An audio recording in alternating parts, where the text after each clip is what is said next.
Hi, welcome to Psychological Benefits of Connection, our mental health nugget for this month. I'm Amy Nielson with Peace, Balance, and Joy Consulting. And today our topic is going to focus on the question of, do we struggle making connection? Are there barriers there? So I've had questions come in off and on as I've been doing this on various different aspects of connection, obviously.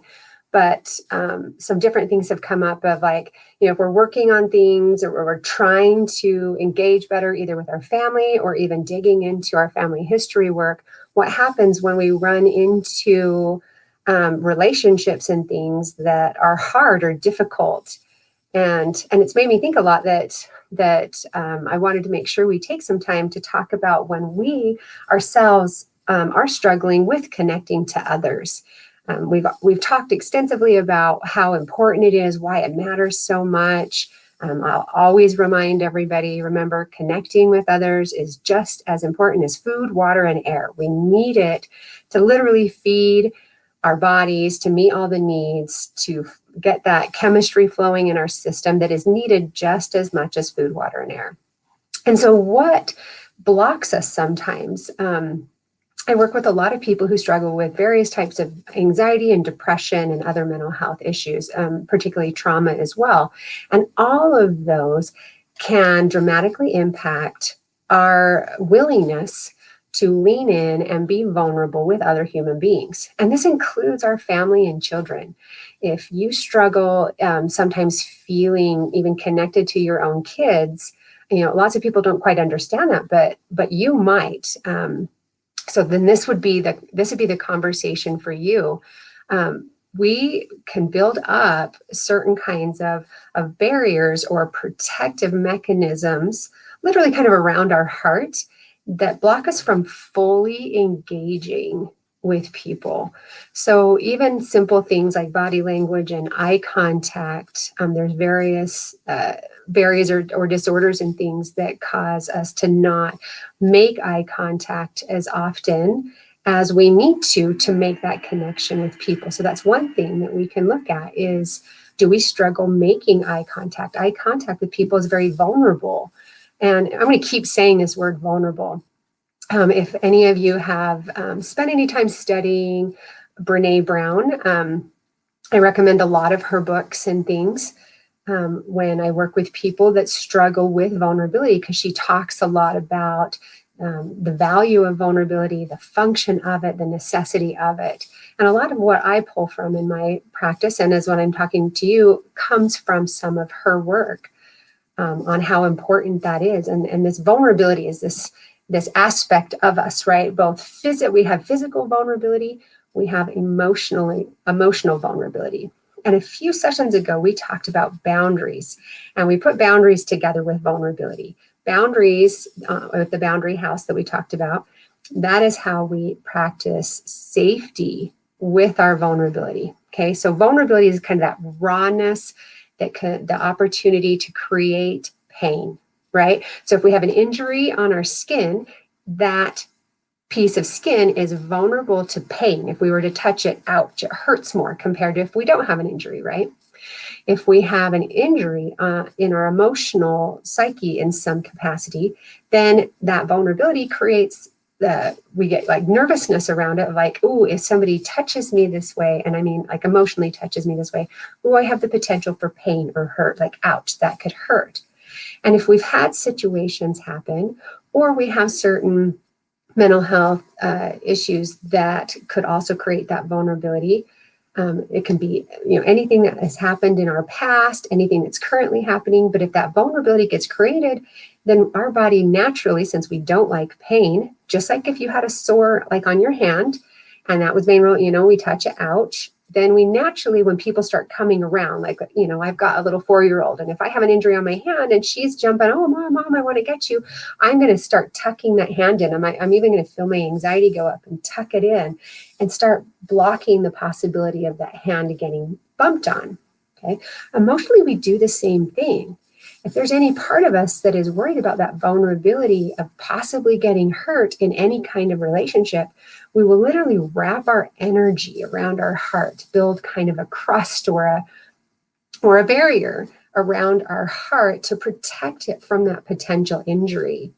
And so we might do things like not make as much eye contact. We might turn our body more away from people rather than towards people. Open versus closed body language is an aspect of vulnerability, right? If we're feeling confident and comfortable, we're going to be up and we're going to be open. Our shoulders are back, our head is up, our chin's even up. So look, even physically, I'm vulnerable. My vitals are open and in front. My neck is up and available. So yes, if I was like in a war, this is not your stance, right? Because we want to protect our vitals. If we're in war, think about it. We tuck in, we tighten, okay? If your body is kind of that tucked in tightening, that's a cue that your body's afraid. It's nervous for something. It's protecting itself. So even when we're talking to new people, watch body language. If their body's tucked in or tight, we've got folded arms, crossed legs that are turned away from somebody. Those are all body cues that they're not being vulnerable. Or if we're doing it, that's our cue of like, hey, we're struggling being vulnerable. Sometimes it's appropriate, right? When we're meeting brand new people, we look back at the boundary house. But if we're doing that even in our relationships with our family, maybe there's reasonable reason for us to be doing that. Go back to the boundary house video, look through that. Think about if there's legitimate reason that we need to be protecting ourselves. Maybe we're around some toxic people that we do need to protect from.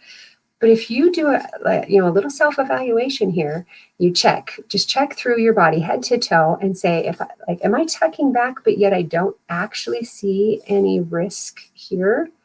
Am I tucking away from my children? Am I holding myself back from my husband? How about my parents? Okay, so much injury inadvertently. I think most of our parents really tried to do the best they could with the skills they had. But yes, we have some parents that are very, create a lot of injury for their children. And so we can build up a lot of defense related to that kind of stuff. But even if you had great parents, just, like even the most perfect parents, I'm not the most perfect parents, but we all as parents make mistakes and things because we're human beings. We're doing normal human things and we can't control how our children view the situation, and our parents couldn't necessarily control how we viewed a situation, and it could create inadvertent injury that then we're protecting from. So things like shaming tactics when we were disciplined, comments that parents might make about other people, but then the child sitting right there is going, oh, what if they thought that about me?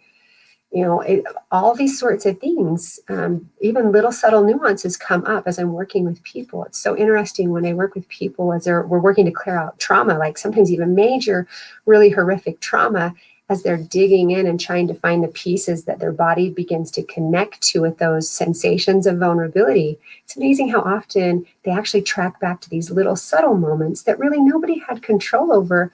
But in that moment for that young person in that experience, it was very overwhelming or painful. And so then they built up a protective measure for that. So I'm hoping I'm not super overcomplicating this because it's a pretty complex topic, but I wanted to be able to give a broad spectrum to the reality that there could be many things that could create reasons for why our body is going to kind of wrap our heart in that protective shroud, not wanting to fully lean into that engagement and connection. Remember, so much of connection is a physical back and forth energy, not just words passing back and forth. And if I'm speaking to your heart and you're recognizing like you'll know what I'm talking about when you feel like, yeah, I sit there and I talk to people, but I don't feel them and I don't engage fully emotionally with them. So there could be lots more reasons, and we're going to tap into lots more reasons, but what I'd really like to do is try to do that through questions and answers. So I'd like to shift and open up for any questions and answers, and I'll also dig into some further topics kind of in between there to make sure that we're addressing your individual needs in this area, because it could be so unique for you. So I'm going to let us turn time back over to, it's either Michelle or Olivia. I'm not sure who's doing our questions and answers today. There is I'll she? pop on. But Michelle can too. I don't care. I think the more questions, the merrier if she wants to. But Yeah, it was your birthday. It is my birthday. Hello. Happy birthday. Thank you. Nothing better than talking about mental health nuggets on my birthday. Right? Truly though, Michelle was like, can you hop on tomorrow? And I was like, yes, I would love to. That's a great opportunity. I love talking with Amy. So. Awesome. I'm so glad. Well, happy birthday from us. Thank you. So I do have a question for you, because what I think is interesting, and I feel like we even tapped into it when we talked about the boundary house thing too. But my personality, I'm very like, yes, throw it all out there. And I'm not very good at the boundary part. I'm really good at the vulnerable part. What I have found is when I do get in those kind of depressive states, like when I go through maybe I can, like all those feelings you were just describing, I was like, oh yes, yes, yes. And the people I push away the most are the ones that I love the most, right? Like my husband and my mom. The people I'm the closest to are the ones I really like build up those walls. And so I guess what my question would be is, how do you find that when you are feeling so vulnerable and so protective and you get that really, really strong protection in your chest, like how do you help yourself see the boundaries versus the vulnerability, like the good in the vulnerability and and keeping the boundary so that you don't feel totally, you know what I'm saying? Does it make sense? Yeah, I think so. So some of the first steps obviously I like that you first identified when I notice, right? That's going to be our first steps. And that's something I'm hoping anybody who watches this will at least take that piece. It's just start by noticing, because you might have observed that you don't have lots of close relationships or you hold back from that. But let's level that up a little bit, do a self-evaluation and see if you can start feeling the level of energy where it kind of pulls you back or starts locking you up in here rather than helping you lean open into vulnerability, right? So that first step is noticing. And then the second step is asking yourself, literally, okay, we're going to practice all talking to ourselves. Okay. Yes. We're not crazy. This is good mental health work. Talk to yourself. So I want you to have an actual conversation with that energy in your heart there and ask it, hey, what's this about? Help me know what this is about. And just open your mind up to the sensations that are there. And you might be surprised that it has its own voice. It might bring up memory.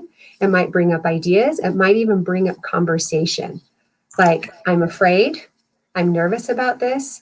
I struggle trusting. I'm worried I'm going to get hurt. Okay, but looking into that energy will kind of help you know.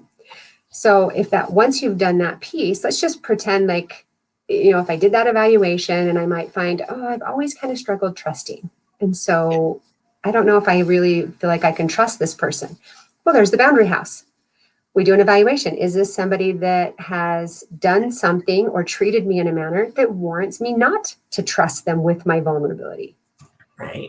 So if that's the case, they're going to be lower in the boundary house, right? They're going to be more like in the living room, maybe kitchen, or maybe they're out on the porch. And so it's really good for us not to be fully open and vulnerable because they're porch people. That's just the getting to know you kind of stage, right? Mm-hmm. So that's where that boundary house comes in. So self-evaluation, having that self-talk, establishing what room are they in, or what room do I desire them to be in based on how they've been treating me. Mm-hmm. And so this is where such a key point is, right? Is, and what if we're doing that? And that's what today is all about, is what if we do that evaluation right there? We look at the boundary like, oh my gosh, I have them on the porch, but this is like a bathroom level friend.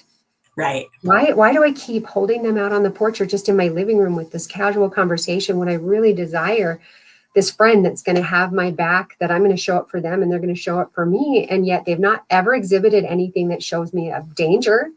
They've spent time in my relationship with me, and kudos for them if they're holding on and I'm holding back, right? Kudos for my husband all the time. Right? Exactly. Definitely talking about this with our relationships with our husbands, for sure. Watch for that. And kids as well. So if you're finding that and then asking that question, going back in, what is this about? So now I have the person in front of me. What is this about that I'm nervous about? What is the risk? And it's something I ask in therapy to have people think about it. What is the very worst thing that could happen if I was vulnerable with this person? What could they do? So like if it was me personally with my husband, he's not going to do anything with it. He's like, I could trust him honestly with anything. I know it's never going to go anywhere. I can trust him with anything whatsoever. And yet, do I find myself holding back from him? Sometimes, absolutely, I do. Yeah. And I have to ask myself, what's that about? Yeah. And then I address it.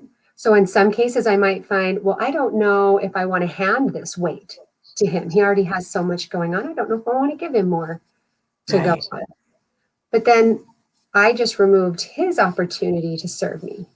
True. By even asking, maybe even saying, you know what, I had a really rough day. Can we talk about this? Do you mind hearing me out on this? Or is this a good time for you? So there's kind of an example of how to correct it. So I observe, I'm holding back. Why am I holding back? Is there a way for me to communicate to open that, to see if I can open that door safely? Well, and I love what you just said because, well, even just asking it out loud, I think I'm going to have to not just have the conversation in my head, but literally out loud, because so often my husband will be asking me, I'm like, I don't know what's wrong. Like, I legitimately don't know. But I love what you said, because I really do think in those moments, if I asked out loud and kind of tried to process it, maybe that answer would come. Yeah. You know, it is a good thing for us to talk to ourselves, even out loud. Closets are great. Unique journaling is great. Yes. You know, but being able to get it outside yourself and take a different perspective, it's almost like you're taking a step outside your life real quick and saying, okay, let me look at this. Yeah. Like we can analyze everybody else's life. Yeah. So let's analyze your own life from a different perspective. Yeah. You brought something up that I did not address in the initial education piece there, but I wanted to be sure I addressed in some capacity. Sometimes there are factors outside of our control that block us from connecting. And that's some of the stuff I alluded to, like mental health issues. So like when people struggle with depression or anxiety, that their body literally is not producing all the chemistry and energy necessary to do that back and forth energy connection. And so even though we might even be sitting in a room full of people we love, and we're like, oh, like I should be really enjoying this moment. I should be really feeling connected to my child right now, and I just don't feel it. That happens in depression. That's a real thing. So when I work with people who have that, I mean, my heart absolutely goes out to them. I've struggled with that at times. This can come not even just from like a clinical depression. It can come from the hormone shifts that both males and females shift throughout the month. And depending on what kind of shifting, our body will go, ooh, we're really vulnerable right now. Lock it up. Right. So that it blocks us from feeling that connection. But what we can do in those moments is use, I call it emotional math. Okay. And that in our head, we can acknowledge, I would normally be really enjoying this moment. I'm going to make a mental note of this moment. So when whatever this is passes, I'm going to go back to that memory and open up that connection. And so that they can still get fed. It won't be as great as in the moment, of course, but you still can get fed in those moments when for some reason your body's blocking you from that energy. Interesting. I love that. See, and it's like the more you understand it, I feel like the more room you give yourself to have the feelings without, because whenever I do hit those, it's a spiral effect. It's almost like you first feel the feeling, then you start beating yourself up that you had the feeling, and then you know what I mean? It just And then we lock it up, and then we do it all again, and then we do it all again. So I feel like just understanding it feels like so valuable, because the more we understand, the more we can give ourselves room to feel the feelings without it being about us, you know, and about. For sure. So like it's just how it flows. Are there any tools available? Because I mean, you talked about talking to yourself, but maybe you're not a very verbal person. Maybe you're better at writing, or is there any other tools that you could use to help decipher what's going on? Does that make sense? Yeah. Well, and it's really cool, because a lot of, like, if we're struggling to really get a logical grasp on it, which most people actually do, because we're not talking on the logic part of the brain. We're going to talk to the animal part of our brain that is designed to protect us, right? So it doesn't always have a lot of words to put to it. And so any type of artful expression or even movement expression.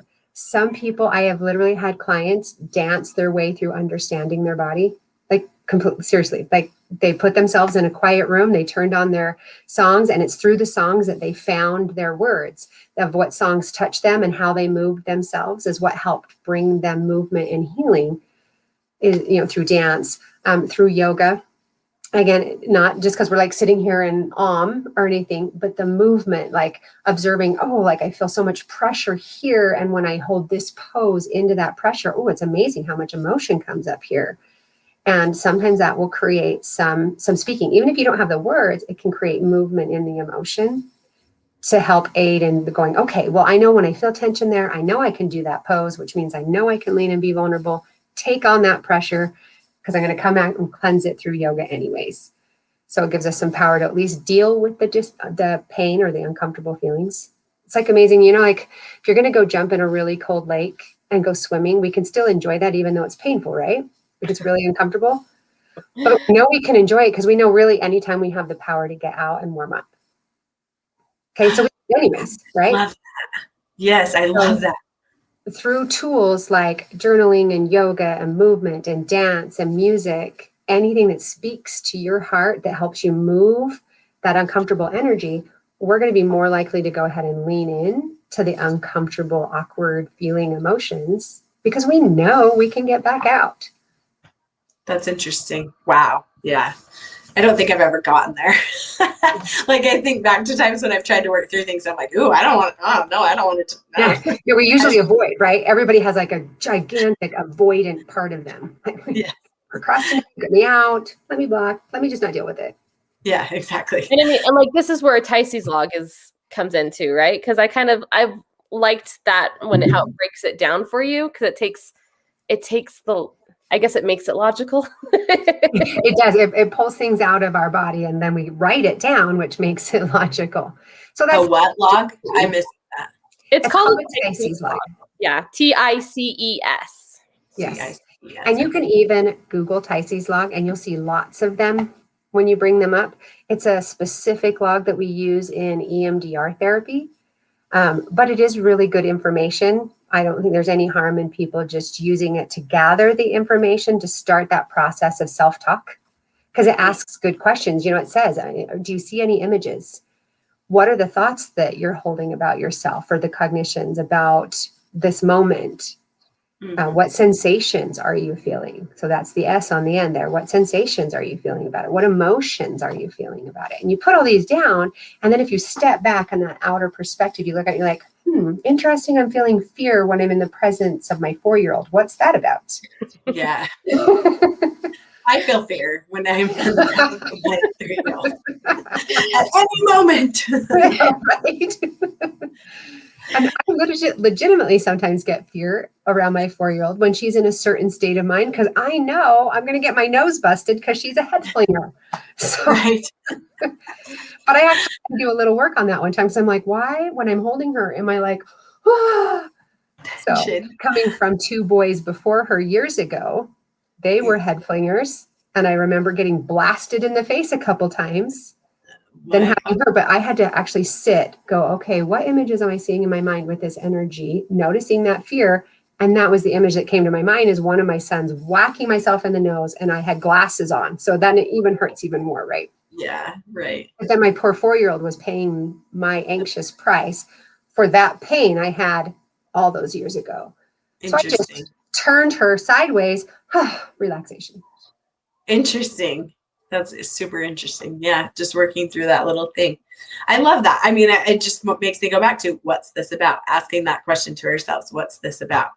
And it's such a great question to ask yourself. What is this about? Yeah. And I think it's interesting too if you think about what images are associated with whatever you're feeling, because it's funny what your brain brings up. It's amazing, right? Yeah. Try that. I haven't tried that. Follow sensations. Like, think about it. If you walk into a store and you smell a certain smell, it's those smells, right? Like all of a sudden we're backing like grandma's kitchen. Oh my gosh, that smells just like her cookies. Oh my, I miss grandma. Oh, I love her so much. I miss that. It's the sensation of the smell that opens up the memory pathway to help us know where it's coming from, right? So when you're logging that sensation, the emotion and the sensation and that experience there, you're connecting to the sensation. Sensation opens memory pathway. So sit in that sensation and look up into your mind and just be open to it. And it might actually take you back to where the actual pain caused. I used to have a strong aversion to lavender. And now I'm a therapist and I use essential oils in my practice. And lavender is calming for most people. But every time I had a client use it, I would feel so angry. And like I was like, this does not work well. So I just kept not offering it because I'm like, even though people are like, do you have lavender? I heard lavender's really good for this. I'd be like, nope, sorry, all out, don't have it. Because every time I could smell it, I would start getting tense and angry. And then I just happened to be in an office building that in the bathroom, somebody decided to get lavender hand soap. So then I was angry every time I went to the bathroom. So I'm like, this is not working. I have got to figure this out. Why am I angry with lavender? And so one of the days I actually stood in the bathroom while I was washing my hands and I'm like, okay, what is this about? I let myself feel the sensation. And I kept coming to images of these lavender flowers, a whole bank of lavender flowers that was on the west side of my grandfather's house, my grandma and grandpa's house. And my parents would go out of town, and as little kids, we would go over to their house and stay while my parents were out of town. And we always had to go help in the yard. And I remember I had memories. All of a sudden it was opening up. Here's these lavender flowers and all of these bees all over the lavender flowers. And I was told I had to go pull the weeds in along these flowers. And I just remember being a little kid and being terrified that I was going to get stung. And so I was mad at grandma and grandpa for making me go pull those weeds around all those bees. Oh, wow. And soon as I made that connection, my body was able to put the pieces together and go, okay, wait a minute. Actually, lavender's not dangerous. Yeah, it was kind of a bummer back then. It made me angry. Now I'm not angry at grandma and grandpa. And I can use lavender in my practice because it no longer triggers that. I was able to make it as in my adult brain, put the piece together and go, oh, that lavender does not equal I'm going to get stung by a bee. Well, disconnected. Right. Lavender is calming and peaceful for most people. I still don't love it, but I don't get angry and hate it anymore either. No longer hate it.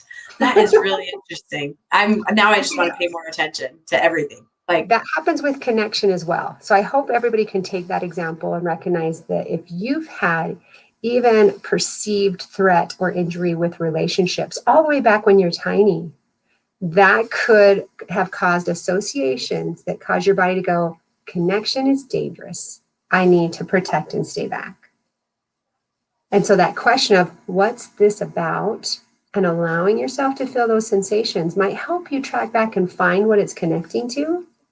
Right. And when that opens up, we actually have the ability of reprogramming that pain. If you are really, really stuck in this, please get some therapeutic help. This is what EMDR does. This is what I do with people every day, is to help disconnect these associations. There's super great therapists out there that can help you do that so then you can really deepen your relationships with your family. Don't let your body keep holding back. Just know you can reprogram your midbrain and your body so what connection becomes safe again for you. That's really cool. I love that. And I feel like that's a perfect way to end unless someone has more, because I just think that's perfect. Like, yeah, that's a great. I love that. Anyone else have anything? Any questions, Michelle? I don't want to cut you off if you had something else you wanted to ask. No, I'm good. Probably anything I ask will lead into something way longer. And so next week or next month. Right. Well, Amy, just as usual, thank you so much. I love listening in and I love just being here and getting to ask questions. It's always a pleasure to be with you. So thank you for sharing your knowledge and wisdom and all of good things. So I hope everybody gets deeper and stronger connections, and that just makes us happier and more joyful in our life. Yes, love it. All right. We'll see everyone later.